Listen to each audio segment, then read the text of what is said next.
Hi friends, welcome to my channel. I am Unique and I recently did an unboxing of the Wee Moon Tarot, which has various artists' artwork on each card, and one of them I noticed was Deborah Chapin, if that's how you pronounce the name.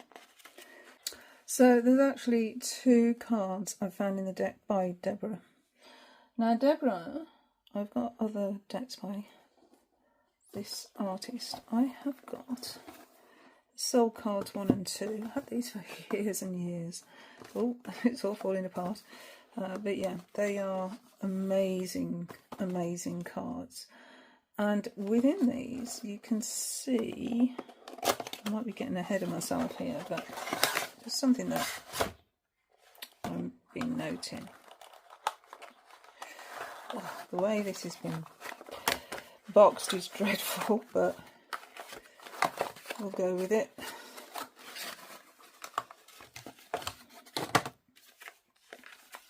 So, just as an example of Deborah's art style, these are just, look at this, absolutely beautiful. So, Portals of Presence hasn't really got a guidebook. And it's down to us as interacting with this deck that we, look at this very powerful deck, we connect to in our own way. Quite shiny. But yeah, it's about connecting to them in our own way. So this is, you can sort of see here the same art style. But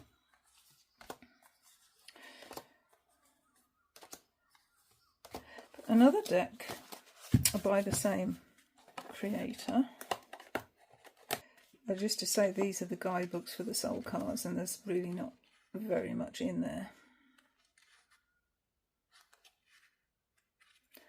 Just how to work with the cards, but actually no meanings for the cards in the guidebooks for these decks. So like I say, it's all about us connecting to the deck in our own way.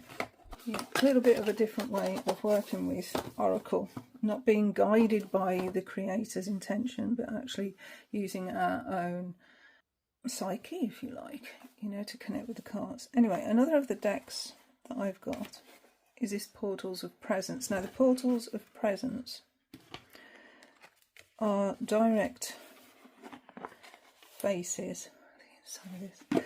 They're quite large. I mean, if you look at see how large they are comparison, but yeah, there are faces, portals of presence, again very shiny. And again, we interact with these cards in our own way.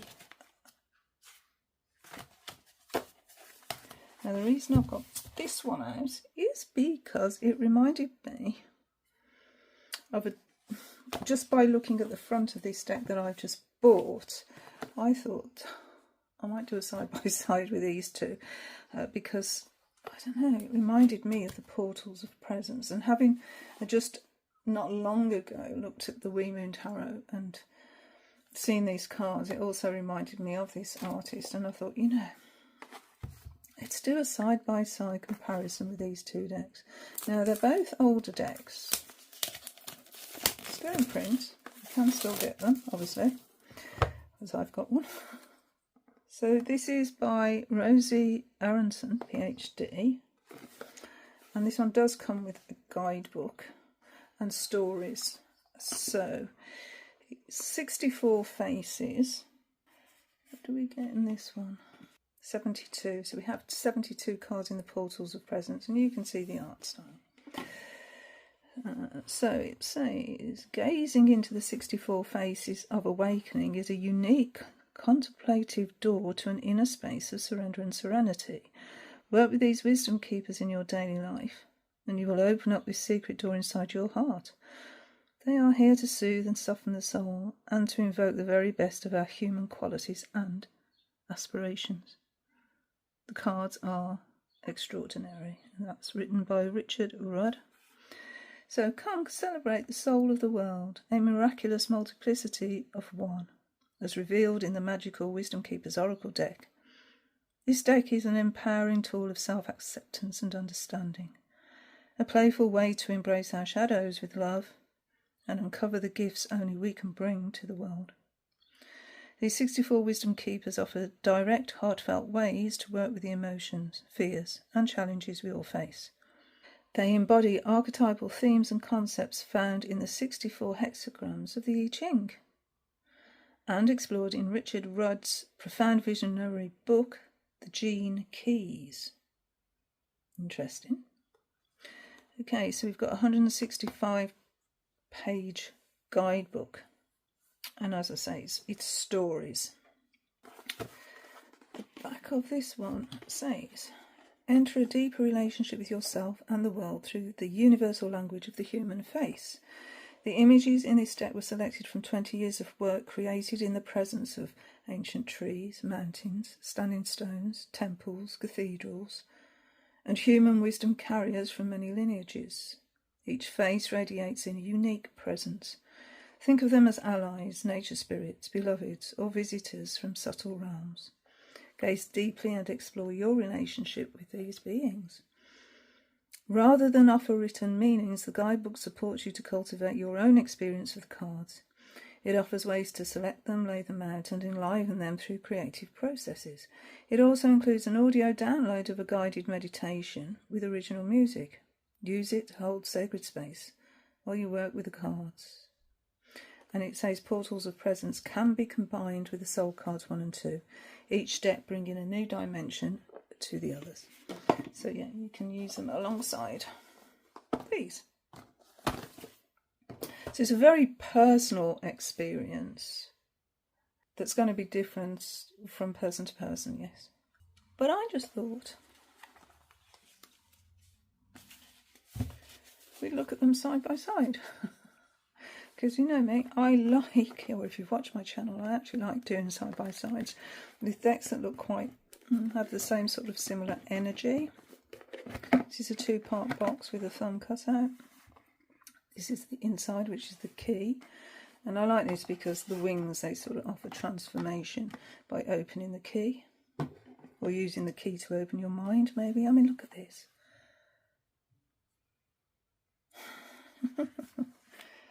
Right, so we have a large guidebook,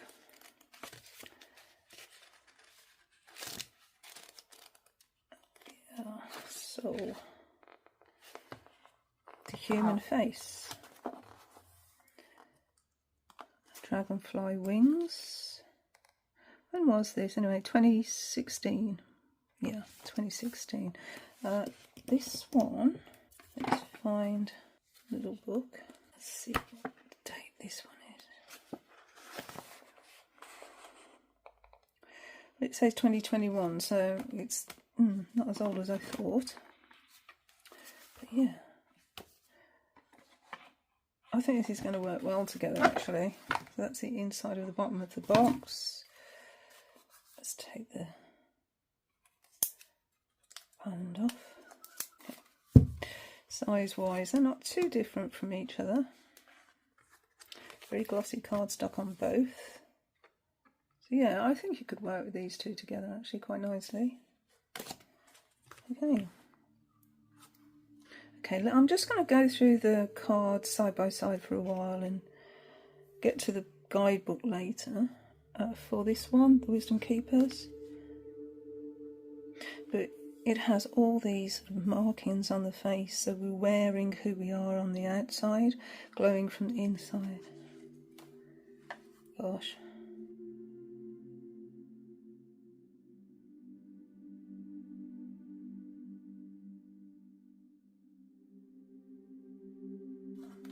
I'm not really going to say too much, I don't think, because, you know, this is how you connect with these faces. And it's just amazing how expressions, I mean, look at that, how expressions can speak a language.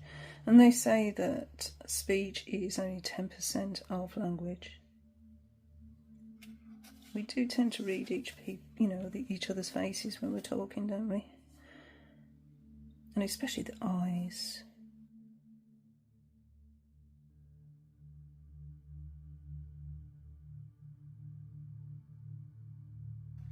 They do have keywords on the bottom of these cards, and we have got some sort of a stepping stone into the image.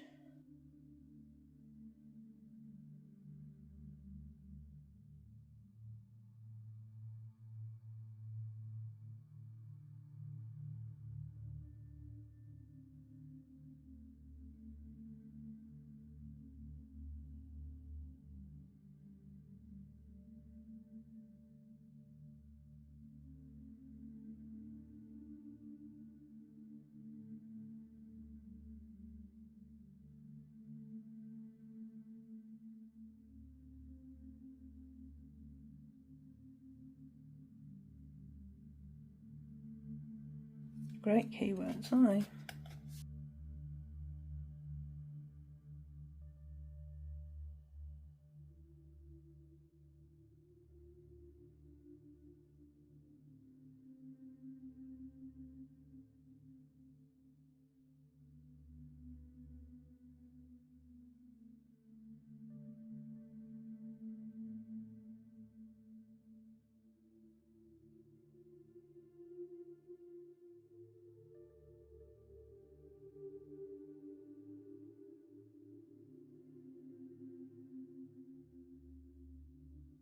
I like that far-sightedness, so we need glasses to actually see things that are close to us and to be able to read, but we can actually see far into the distance here, so yeah. Integrity. So in this deck there are different cultures. As you can see, this one is more ethereal.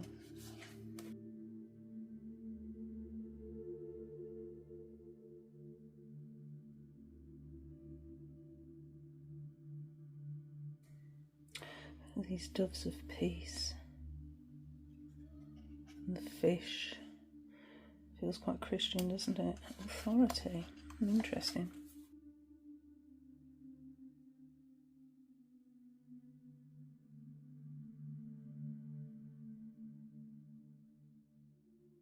So I've got a profile view here for the first time. I don't think there's any profiles on this deck at all, from what I can recall.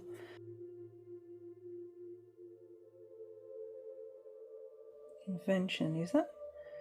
I'm wondering if there's some famous faces in here. That sort of looks a little bit, well, giving me the vibes of Albert Einstein, possibly.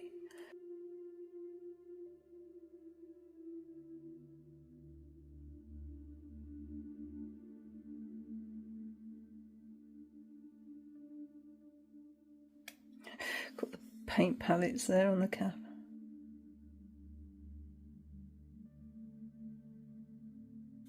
So I think both of these decks we can use for deep contemplation. I'll just sit with the energy and see what comes up for us. We've got eyes closed. And actually, I think it's the image off the back of the cards, as those lips look the same, so it looks like an enhanced, yeah, there, look, an enhanced version or a zoomed in version of this card. Totality.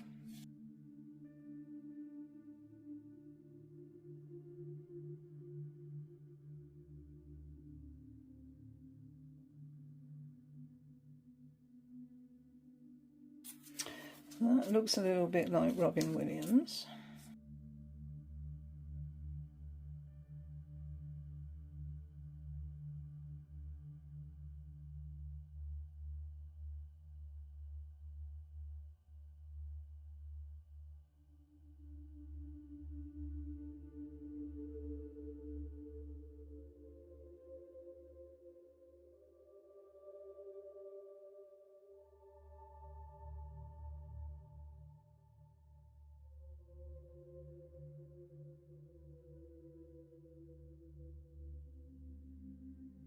Amazing, the energy on these cards.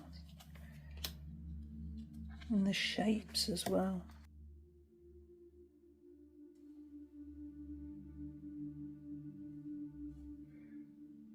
I mean, this here seems to echo this a little bit as well.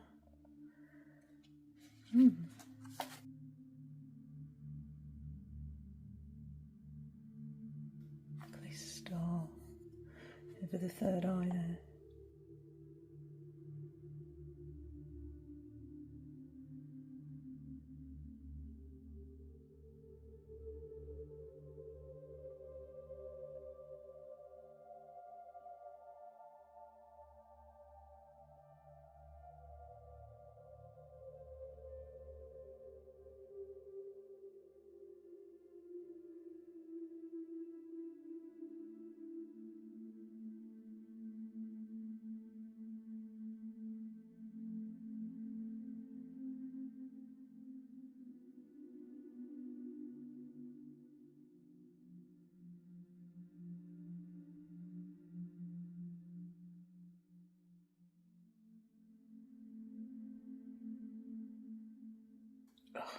That echoes that so much. You can almost think, this is the way I'm thinking, is this is the human experience and this is the spiritual experience of that human experience. I mean, even look here. You know, this Ouroboros there.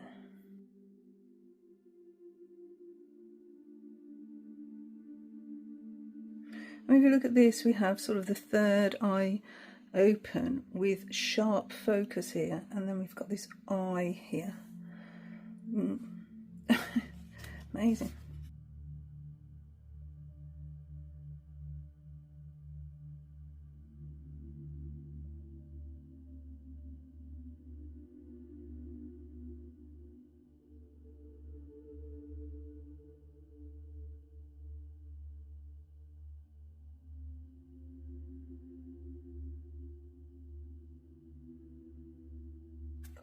Growth, all this growth coming here. And we've got growth here.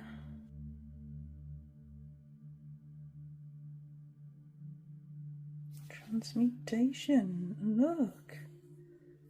Birds. And here, almost seems like the eyebrows, and that almost looks like these birds' wings here.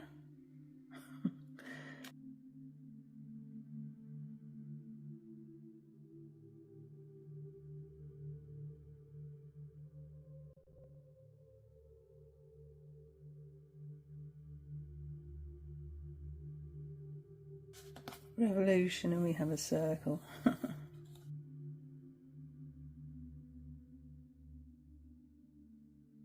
Equilibrium, balance, and we're sort of balanced here as well, aren't we?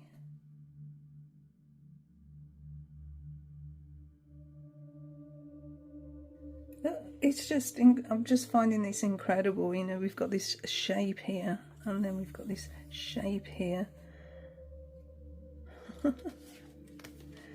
Yeah, I think they can work really well together, these. I mean, even if you look at this, we're looking sort of, we've got a little bit of a tilt to the head to that side. Same here. Restraint, and we're being restrained here. So we've got a fish and we've got a bird.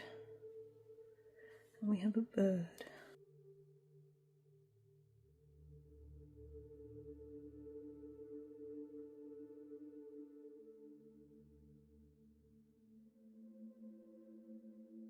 I'm so glad I've done this, you know, just compared this together.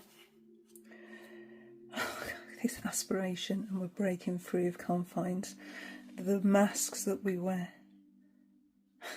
Aspiring to be more.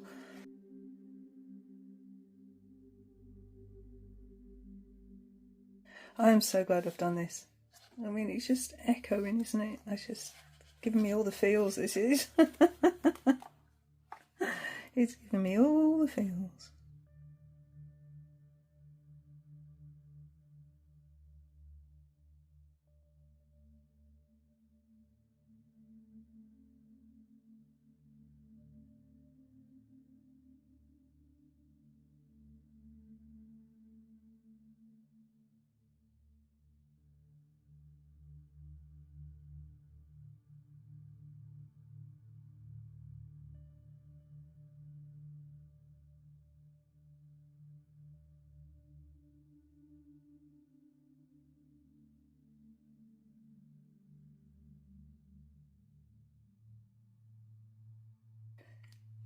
inspiration, and we have stars.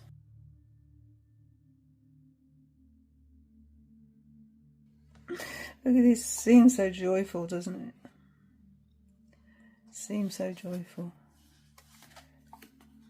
Inquiry, and we're open here with using the voice, sound waves here, and vibration.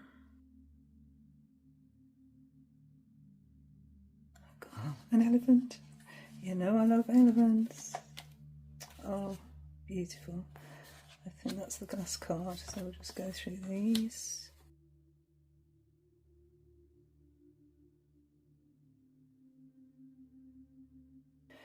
Absolutely amazing artwork. Third eye.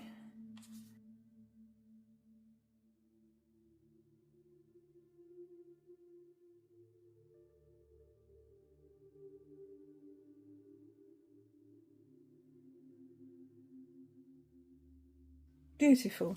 The last card here is a mirror. So I'm not going to show it because it's just going to go whoosh into your eyes, but it's an actual mirror. So actually looking in the mirror and confronting our own face can be very challenging to do if we do it properly. So we'll put that to one side. So what I'm going to do, I think, is randomly pick a card and read it from the guidebook. So let's put this to one side, and let's see, what shall we have? Should we do magnetism, because I was thinking about that mirror and then it just brought to mind the word magnetism. So this is card 15. Okay. It says, one of the great challenges for modern humanity is to learn how to slow down. And then we have the gift, which is magnetism, the shadow, which is dullness, the city, which is fluorescence, and programming partner 10, which I don't know what that actually means. But anyway, so we have a story, okay, from the person on the card. So it says, my wisdom story. We'd been living in the same small town forever. Maybe it was the muggy days or my hopping hormones, as Mum liked to say. But one summer, everything about that place rubbed me the wrong way. It wasn't that there was something horrible going on. It was that there was nothing going on. I thought I'd die from the dullness. Either that or strangle my sister for constantly trying to distract herself from the undeniable emptiness of our lives. My mum complained about my attitude. Maybe my sister couldn't stick with anyone or anything for more than 5 blinks at a time, and maybe her behaviour was extreme, but at least she was trying. Me? I didn't care. I couldn't see the point of caring much about anything or anyone. My life was going nowhere. But then I found myself looking at my dog, Nilly. There she was, lounging on the porch with her tongue hanging out, happy as a canine clam. At first I was green with envy. How on earth did she do that? Just sit there, all relaxed, not needing to change a thing, and looking so annoyingly cute on top of it. Next thing I knew, I was lying down next to her, listening to the soft rise and fall of her furry belly, staring up at the sky, doing nothing, for hours. And in that timeless time, I bathed in so much emptiness that I started to overflow with a feeling that was better than happiness.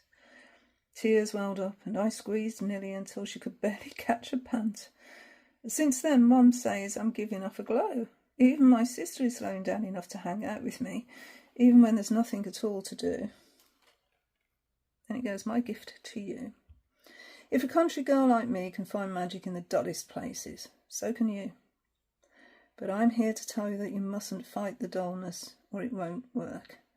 You have to lean into it. You have to embrace it with your whole entire self. You have to slow down. I know it's hard.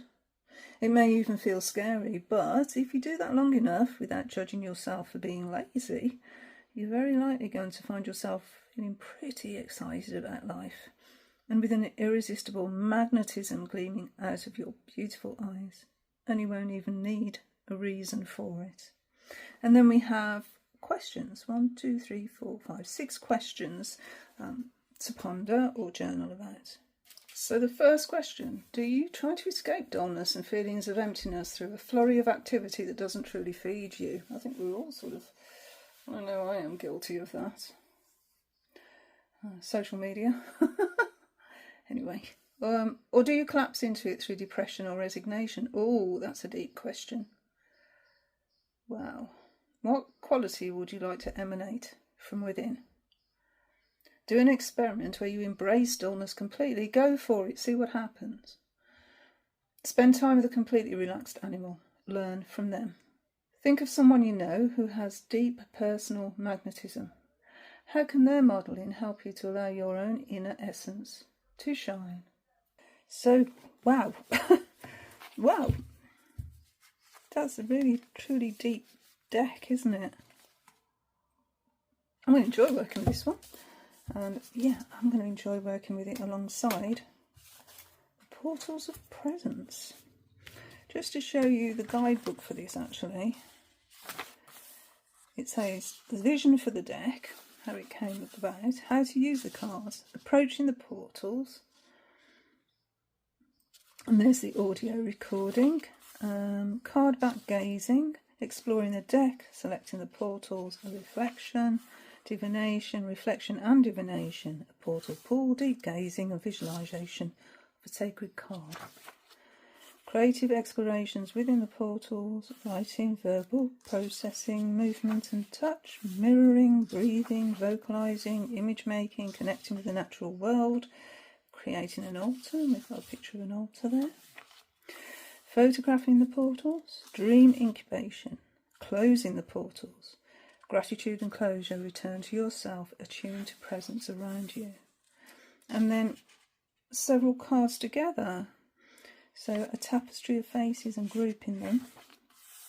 A circle, receiving and giving to the circle. One among a circle of beings, choosing cards, witnessing each other, becoming a circle of beings. Enrichments. Creating your own portals through touch drawing. So yeah, you can do it yourself. So yeah, the background to it and a larger context. Sources, places, events, humans, gratitude, resources, and about the creator. So that's the guidebook that comes with that. I love both decks. I did sort of ask myself, do I really need to buy this one? Do I really need this one in my collection when I've got Portals of Presence, which is what sort of made me hesitate over it for quite some time. But in the end, I've decided there's enough difference in this deck to actually be something I can work with. But I can also, now I've done this side by side, I know that I can actually work with these two together as well. So I'm going to look forward to that. Anyway, thank you for indulging me. And until my next video, bye friends.